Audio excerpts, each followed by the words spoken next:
আজকে সকাল সকাল চলে এসেছি পাড়ার যে কমিউনিটি হলটি আছে সেখানে।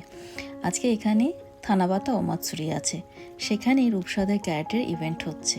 ওই যে দেখুন, চারকোনা একটা শক্ত কাঠের পাটা নিয়ে সবাইকে ভাঙতে হচ্ছে।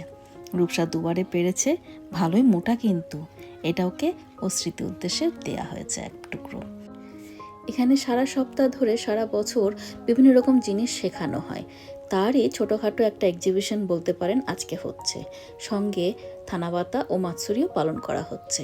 থানাবাতা ওমাৎসুরি কিন্তু জাপানের ফেস্টিভ্যাল না, এটা কিন্তু এসছে চায়নার থেকে, কিন্তু এটা এরা খুব ভালোবেসে অ্যাডপ্ট করে নিয়েছে। এই যে বাসকাস্টের মধ্যে কালারফুল পেপার ঝুলছে দেখছেন না, সেগুলোর মধ্যে সবাই সবার উইশগুলো, ইচ্ছেগুলো লিখে রেখে টাঙিয়ে রেখেছে। এবং এই যে এখন এই আঁকিবুকিগুলো যেগুলো দেখাচ্ছে আপনাদের, সেগুলো সব এখানে শেখানো হয়। থানাবাতা কিন্তু খুব সুন্দর একটা গল্প আছে। থানাবাতা আসলে তারাদের ফেস্টিভ্যাল, এবং দুটো তারা, ওরিহিমে আর হিকোবশি নামে দুটো তারা ছিল। তারা একে অপরকে খুব ভালোবাসত, এবং তাদের বিয়ের পরে তারা তাদের সমস্ত দায়িত্ব কর্তব্য ভুলে গিয়ে একে অপরের প্রতি মগ্ন ছিল। তখন তারাদের যে সর্দার মিল্কিওয়ে, সে রেগে গিয়ে তাদের দুজনকে আলাদা করে দেয়।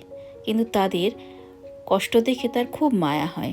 তখন সে তাদের সামনে শর্ত রাখে, যদি তোমরা খুব কঠোর পরিশ্রম করো তবে তোমাদেরকে বছরে একবার তাদেরকে দেখা করার অনুমতি দেয়। সেই সময়টা হচ্ছে এই থানাবাতা ওমাৎসুরি।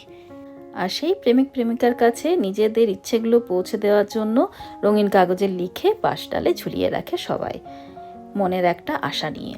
আর জানেন তো, এখানে অর্গানিক সারও পাওয়া যায়। এই যে বয়স্ক মানুষজনগুলো বসে আছে সামনে, তারা কিন্তু সমস্ত রকম সবজির খোসা টোসা দিয়ে অর্গানিক সার বানিয়ে এখানে সবাইকে ফ্রিতে দেয়। আমি কয়েকবার নিয়ে গেছি। খাদ্য খাবারের গাড়িও প্রচুর বসেছে।